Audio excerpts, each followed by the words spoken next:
King Kalen Varric had never lost a war. Not once in 12 years of ruling the Ironmoor Kingdom had any enemy dared push him to his full strength. Most people backed down before that.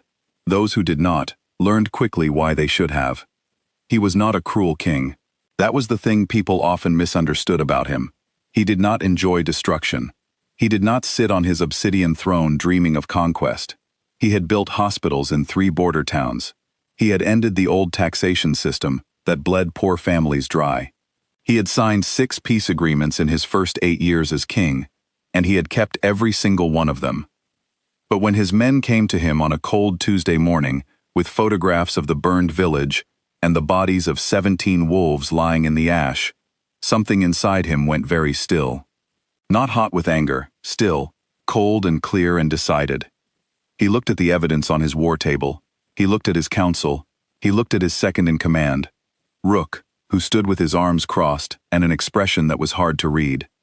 Ashvale, Cale said quietly. The sigil was found on 3 of the weapons, one of the generals confirmed. Cale nodded once. He picked up the declaration document that his chancellor had already prepared, as though the man had known this moment was coming, and he signed it without another word. The declaration of war was sent across the continent by nightfall. Rook waited until everyone else had left the room. Then he said, "That felt very easy." Cale looked at him. What did? All of it. The evidence. The timing. The way the chancellor had that document ready before you even asked. Rook shrugged. I'm just saying. It felt clean. And real attacks rarely feel clean. Are you telling me not to respond to 17 dead wolves? I'm telling you to be sure before you light the whole world on fire. Rook held his gaze for a moment, then stepped back. But you've already signed it, so I suppose we're doing this. Cale did not answer, because part of him, a small, buried part, had already heard what Rook was saying. He just wasn't ready to listen to it yet.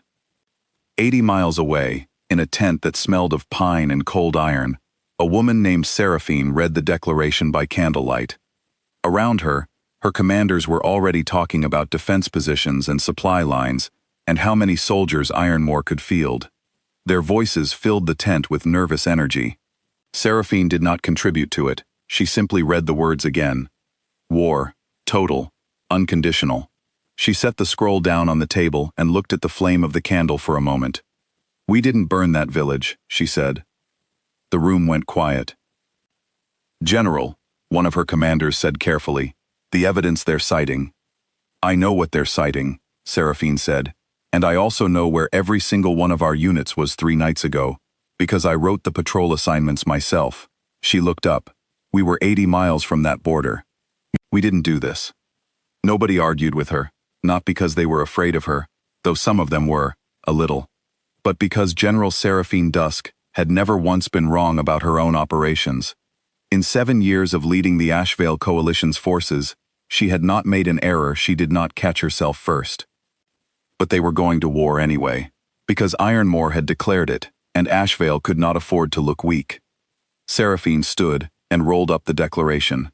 Prepare the eastern defensive line, she said, and find out who actually burned that village. She said the second part quietly, but every person in the room heard it. 3 weeks passed. There were skirmishes along the border, small and sharp and ugly, the kind of fights that left soldiers tired and communities frightened without producing any real outcome. Seraphine hated them. She understood their strategic purpose, but she hated the waste of them. She was reviewing the Eastern Patrol reports one evening when her scouts burst in with news. The Alpha King himself was leading a strike on their forward camp. Seraphine blinked. She set her papers down slowly. A king, leading a forward strike personally, was either a sign of supreme confidence or extremely poor judgment. In Kalen Varric's case, she suspected it was neither. It was a message. He wanted to show his people and hers that he was not a king who sent others to do what he would not do himself.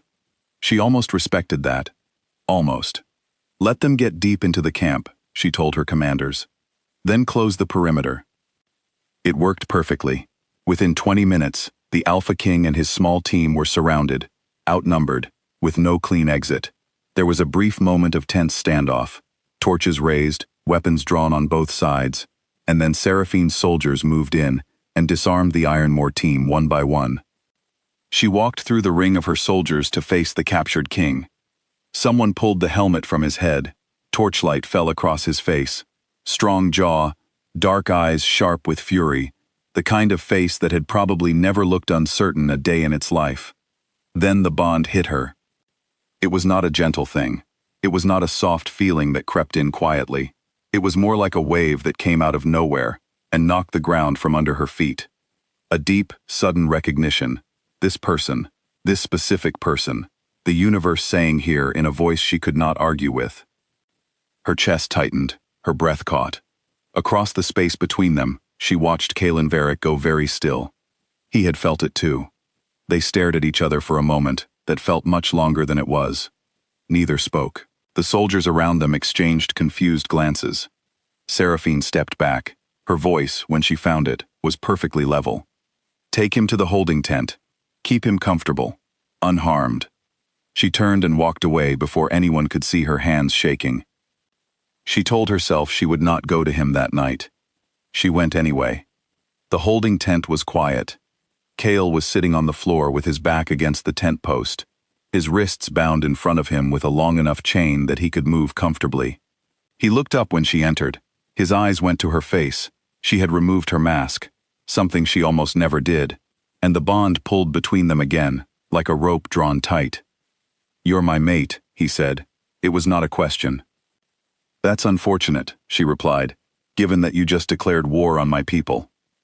She sat across from him, far enough that she felt like she had some control over herself. She had a folder of documents in her hand, and she set it on the ground between them. "We didn't burn that village," she said. "I'm going to tell you this once, clearly, so that whatever happens next, you cannot say you weren't informed." She laid out the evidence. Patrol logs showing all Ashvale units accounted for 80 miles away. Witness statements from a neighboring neutral pack who had seen the attackers and described markings that matched neither Ironmore nor Ashvale. A timeline that made the Ashvale Coalition's involvement physically impossible. Cale looked at it all. His jaw was tight. "This could be fabricated," he said. "Yes," Seraphine agreed. "It could be. Just like the evidence that was given to you could have been fabricated. The difference is that I'm the one sitting in front of you, telling you the truth, while whoever handed you that evidence is sitting safely in your palace, watching you go to war on their behalf." He looked up at her sharply. She held his gaze and did not look away. "I don't expect you to believe me tonight," she said. She stood, picked up the folder, and left it on his side of the tent. "But I expect you to think." She left without looking back. She stood outside in the cold air for a long time afterward, staring at nothing, pressing her palm flat against her chest, as if she could quiet the ache beneath it. She came back the next night, and the night after that. She could not explain it in a way that satisfied her own logic. She told herself it was tactical, keeping the king engaged, preventing him from becoming desperate enough to attempt escape. But she and Cale both knew that wasn't true. They talked. Carefully at first, circling each other with words the way careful people do when they know the conversation could break something important. Then, less carefully. Then honestly, in the way that only happens late at night when the walls people build around themselves get tired. He learned that her original home was a small village in the southern Ironmore border. That, when she was 12 years old, soldiers came and burned it. That she had hidden in a river and waited and survived.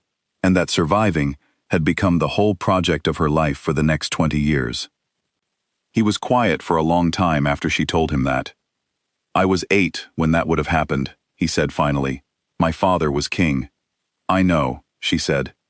"I don't know if he ordered it or if it was rogue soldiers acting on their own. I genuinely don't know." "I know that too," she said. "I looked into it, years ago. I couldn't find a clear answer." She looked at the ground. That was almost worse, in some ways. At least a clear answer is something you can hold. Cale looked at her for a long moment. "I'm sorry," he said. She didn't answer right away. The words sat between them, simple and imperfect and real. "You didn't do it," she said finally. "My kingdom did. You've also spent 12 years trying to build something different with it." She glanced at him. "I noticed. I've been watching Ironmore for a long time, King Varric. I saw the hospitals. I saw the tax reforms. I saw the 6 peace agreements. She paused. I didn't want to be impressed, but I was. He almost smiled. It was the first time she had seen anything close to it. On the fourth night, a message arrived for Kale through a sympathetic guard, a sealed note from his second-in-command, Rook. Kale read it twice. Then he asked Seraphine to come to him, and when she arrived, he handed her the note without a word. She read it. Her face did not change, but her eyes did. They sharpened, then stilled. Rook had found the truth. Chancellor Marin, one of Kale's own senior advisors, had hired a group of mercenaries to burn the border village. He had supplied them with fake Ashvale sigils. He had prepared the war declaration document in advance, knowing Kale would sign it in grief and fury, because Marin had wanted a war. A war would destabilize Kale's reign. A destabilized king was easier to control, easier to remove. 17 wolves had died for a man's political ambition. Seraphine sat with the note for a moment. Then she called in 2 of her intelligence officers and handed it to them. Cross-reference this, she said. Everything in it. Tonight. They came back 3 hours later. Everything checked out. She and Kale sat across from each other in the quiet of the tent, and the entire weight of the last month seemed to rearrange itself between them. You could say nothing, Seraphine said slowly. You could walk out of here, go back to Ironmoor, win the war on false pretenses. Your people would never know the difference. I would know, Kale said simply. She looked at him. And you were telling the truth from the first night, he said. I wasn't ready to hear it. That was my failure, not yours. He met her eyes. I owe you more than an apology. I owe your people one too. Something in Seraphine's chest, something that had been locked tight for a very long time, shifted quietly. She released him the next morning. His men were returned their weapons, given supplies for the road, and escorted safely to the border. Before he left, Kale turned to her in the early gray light. I need time to handle Marin and prepare my court, he said. 2 weeks, then I want to meet again, officially, at the neutral ground, and start this properly. Seraphine crossed her arms. Start what properly? He looked at her steadily. The peace, the accountability, and whatever this is between us, which I am not pretending I don't feel, just because the situation is complicated. She didn't answer for a moment. A breeze moved through the trees around them. 2 weeks, she said finally. He nodded. He turned to leave, then stopped. Seraphine, he said. Her name, not her title, not general, just her name. She looked at him. Thank you for not giving up on the truth, he said, even when I refused to listen to it. He walked away into the morning light. She watched him go, and did not allow herself to feel anything about it until she was entirely alone. Then, she let herself feel all of it, quietly, for exactly 5 minutes. Then she got back to work. The Peace Summit was held 14 days later on neutral ground, under a sky that couldn't decide between clouds and sun. Both delegations arrived with their advisors and their careful faces, and the formal language of diplomacy filled the first 2 hours like furniture filling an empty room. Chancellor Marin was in custody in Ironmoor by then. The charges against him were serious and well documented, and Kale had made sure the whole court understood exactly what had been done and why. He had also announced that Ironmoor would open a formal inquiry into the border incidents of 22 years ago. It had not been popular. Several lords had objected loudly. Kale had let them finish, and then he had continued anyway. At the summit, somewhere in the middle of the 3rd hour, Kale slid a folded note across the table to Seraphine's side, carefully, quietly, while his chief advisor was talking. She read it that evening, alone in her tent. It said, I would like to start over, if you'll allow it. She folded it carefully. She held it for a moment. Then she placed it in the inside pocket of her jacket, close to where she could feel it with every breath. She did not send a reply that night. But the next morning, when the summit resumed, Seraphine arrived 10 minutes early. Kale was already there, standing by the window with a cup of something warm, looking out at the trees. He turned when he heard her enter. They looked at each other across the quiet room, 2 people shaped by difficult years, separated by old wounds, and connected by something neither of them had chosen, but neither of them could honestly say they wanted to refuse. General Dusk, he said. King Varric, she replied. A pause. You can call me Seraphine, she said, outside of formal sessions. The look that crossed his face was brief and unguarded and real. Kale, he offered. She nodded once. She walked to her seat. She opened her folder. Let's get to work, she said. And for the first time in a very long time, both of them were genuinely looking forward to what came next.